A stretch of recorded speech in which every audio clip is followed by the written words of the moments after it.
بسم اللہ الرحمن الرحیم۔ محترم ناظرین السلام علیکم۔ قرآن پاک کا ایک سورہ ہے جس کا نام ہے سورہ بقرہ۔ عربی میں گائے کو بقرہ کہتے ہیں کیونکہ اس سورہ میں ایک گائے کا ذکر ہے، اس وجہ سے اس سورہ کا نام بقرہ رکھ دیا گیا۔ اس قصے کی شان و نزول میں دو روایاتیں ملتی ہیں۔ ایک یہ کہ بنی اسرائیل میں ایک شخص کی ایک خوبصورت لڑکی تھی جس کے باپ سے پہلے اس کے چچا زاد نے رشتہ طلب کیا، مگر لڑکی کے باپ نے انکار کر دیا۔ پھر بنی اسرائیل کے ایک نیک آدمی نے رشتہ طلب کیا تو اس کے باپ نے ہاں کر دی، جس پر پہلے شخص نے مشتعل ہو کر لڑکی کے باپ کو قتل کر دیا اور پھر اس کے خون کا مدعی بن بیٹھا۔ دوسری یہ کہ بنی اسرائیل کے ایک نیک اور مالدار آدمی کو جس کا نام عامل تھا، اس کے چچا زاد بھائی نے جائیداد کے لالچ میں قتل کر دیا اور پھر اس کی لاش کو دوسرے گروہ کے دروازے پر ڈال دیا اور خود اس کے خون کا مدعی بن بیٹھا۔ الغرض اس غیر معصولی واقعہ سے شور پیا ہو گئی، لوگ ایک دوسرے پر اس قتل کا الزام لگانے لگے۔ بالآخر حضرت موسیٰ علیہ السلام کی خدمت میں رجوع کیا گیا۔ انہوں نے بظاہر ہو کر اس قتل کا آئمہ حل کرنے کے لیے خدا کے حکم کے مطابق ان کو حکم دیا کہ ایک گائے ذبح کرو اور اس کا کوئی ٹکڑا مقتول کی لاش پر مارو، جس سے وہ زندہ ہو کر اپنے قاتل کا نام بتا دے گا۔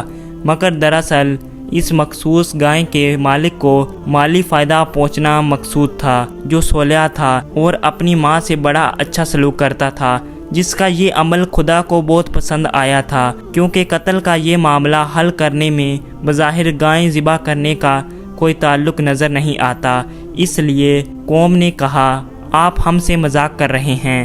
حضرت موسیٰ علیہ السلام نے فرمایا میں خدا کی پناہ مانگتا ہوں کہ جاہلوں سے ہو جاؤں۔ جب ان کو اس بات کا یقین آ گیا کہ گائے کو ذبح کرنے کا حکم اللہ تعالیٰ کی طرف سے ہے تو انہوں نے حضرت موسیٰ علیہ السلام سے کہا اے موسیٰ، خدا سے پوچھیں ہمیں کس طرح کی گائے ذبح کرنی چاہیے۔ حضرت موسیٰ علیہ السلام نے جواب دیا خدا تعالیٰ فرماتے ہیں وہ گائے نہ بوڑھی ہو اور نہ جوان، بلکہ اس کی عمر بڑھاپے اور جوانی کے درمیان کی ہو۔ انہوں نے کہا اے موسیٰ، خدا سے دریافت کریں کہ اس گائے کا رنگ کیسا ہو۔ حضرت موسیٰ علیہ السلام نے خدا سے پوچھ کر جواب دیا وہ کھلتا ہوا زرد رنگ رکھتی ہو، جسے دیکھ کر انسان کو سروس حاصل ہوتا ہو۔ بنی اسرائیل پھر سے کہنے لگے اے موسیٰ، خدا سے دعا کریں کہ وہ اس گائے کے بارے میں اور زیادہ وضاحت کریں، کیونکہ ہم اس کے متعلق شک میں پڑ گئے ہیں۔ حضرت موسیٰ علیہ السلام نے کہا کہ خدا تعالیٰ فرماتا ہے وہ ایسی گائے ہیں جو زمین میں ہل چلانے اور کنویں سے پانی کھینچنے کے لیے نہیں پائی گئی ہے، وہ ہر حیوانی عیب سے پاک ہے اور اس کا رنگ پکا زرد ہے۔ انہوں نے کہا ہاں اب آپ نے پوری بات بتا دی ہے۔ پھر وہ ایسی ہی گائیں کی تلاش کرنے لگے اور ان تمام صوفیات کی مالک گائے بنی اسرائیل کے ایک جوان کے پاس تھی، جس کے بارے میں ہم نے بتایا کہ وہ اپنے ماں باپ کا بہت فرما بردار تھا۔ اس کی اس نیکی کی وجہ سے اللہ تعالیٰ نے اس کو فائدہ پہنچانے کا ارادہ کیا۔ اس کا واقعہ کچھ یوں ہے کہ بنی اسرائیل کا ایک شخص تھا جس کا صرف ایک ہی لڑکا تھا اور اس کے پاس ایک ہی گائے تھی۔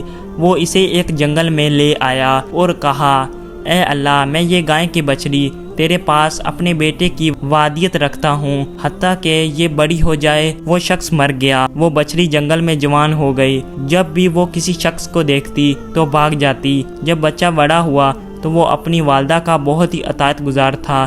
اس نے رات کو 3 حصوں میں تقسیم کر رکھا تھا، ایک حصے میں نفل پڑھتا، ایک حصے میں سوتا اور ایک حصے میں اپنے والدہ کے سرہانے بیٹھتا۔ جب صبح ہوتی تو لڑکا لکڑیاں کاٹنے چلا جاتا، اپنی پیٹھ پر لکڑیاں اٹھا کر بازار فروخت کرتا، پھر کل رقم کا ایک حصہ کھاتا، ایک حصہ صدقہ کرتا اور ایک حصہ اپنی والدہ کو پیش کرتا۔